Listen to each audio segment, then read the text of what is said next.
असदुद्दीन ओवैसी ने बिहार में क्यों इसका नाम करते हैं, पॉपुलर करते हैं आपको टीवी में बोल के? नाम क्यों लेते हैं? यहाँ पे आना चाहते हैं वो। मजलिस नाम का एक बहुत बड़ा स्पीड ब्रेकर लगा हुआ है, वो रात को सोने नहीं देता है। एमआईएम के नेता अकबरुद्दीन ओवैसी कहते हैं कांग्रेस की सरकार बने या टीआरएस की सरकार बने, मुख्यमंत्री ने मजलिस के पैर में बैठना पड़ेगा। आंध्र हो या तेलंगाना, किसी को भी राज करना है तो हमारे कदमों में बैठना पड़ता है, हमारे पैरों के नीचे बैठना पड़ता है। वाईएसआर रेड्डी को बैठना पड़ता था, चंद्रबाबू को बैठना पड़ता था, किरण रेड्डी को बैठना पड़ता था, कांग्रेस वालों को बैठना पड़ता था और ये टीआरएस वालों को भी बैठना पड़ता है। जो भी मजलिस के चरणों में जाने के लिए तैयार खड़ी है कि तेलंगाना का मुख्यमंत्री मजलिस के पैर में बैठे, आप ना बोल रहे हो, मगर टीआरएस का मुख्यमंत्री आएगा तो भी मजलिस के पैर में बैठेगा, टीडीपी कांग्रेस का आएगा तो भी पैर में बैठेगा। महाराष्ट्र में एमआईएम गया, चुनाव लड़ा, असम में जाके चुनाव लड़े। क्यों लड़े? क्योंकि विचारधारा एक ही है, तो लक्ष्य एक ही है। नाम क्यों लेते हैं? यहाँ पे आना चाहते हैं वो।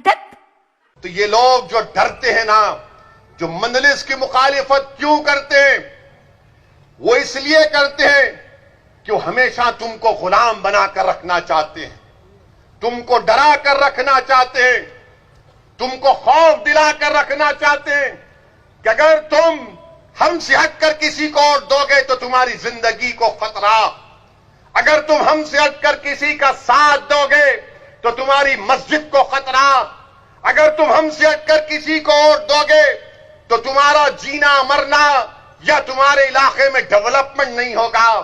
मेरे भाई, याद रखो मेरी इस बात को। मैं भी थोड़ा बहुत उलेमाओं के पैरों के पास बैठकर उनकी जबान से सुनाऊं कि जब हशर के दिन अल्लाह सबको जमा करेगा, जिसमें तुम और हम भी शामिल होंगे, उनसे पूछा जाएगा कि बताओ तुमने दुनिया में कितने दिन गुजारे। उन तमाम से पूछेगा रब्बे करीम, तो सब पुकार कर कहेंगे अल्लाह एक दिन गुजारा था हमने। और तुम उस एक दिन के लिए, तुम सिर्फ इस एक दिन के लिए डरोगे, तुम सिर्फ उस एक दिन के लिए इन बातिल ताकतों के सामने अपना सर को झुकाओगे, तुम सिर्फ एक दिन के लिए अपनी आंख में आंसू लाओगे उनके खौफ से नहीं। अगर एक दिन जीना है तो अल्लाह के खौफ से आंसू पैदा करो, अगर एक दिन जीना है तो हिम्मत से गुजारो, अगर एक दिन जीना है और जिएंगे एक दिन तो इज्जत से गुजारो, और इज्जत से गुजारो और इज्जत से जाएंगे इंशाअल्लाह ताला। मेरे अजीज दोस्तों और बुजुर्गों, ये इसलिए कह रहा हूं, ये इसलिए कह रहा हूं कि सोचो मेरी इस बात को, सोचो मेरी इस बात को, सोचो मेरी इस बात को। अब डरना किसी से नहीं है, जमहूरियत है, संविधान सबके लिए बराबर है।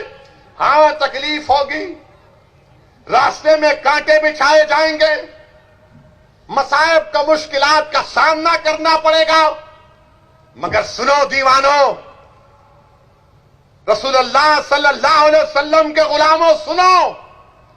तुमने सुना होगा उलमाओं की जबानों से कि कमली वाले ने कहा था कि सबसे ज्यादा मुझे सताया गया है, उसके बाद किसी को इतना नहीं सताया जाएगा।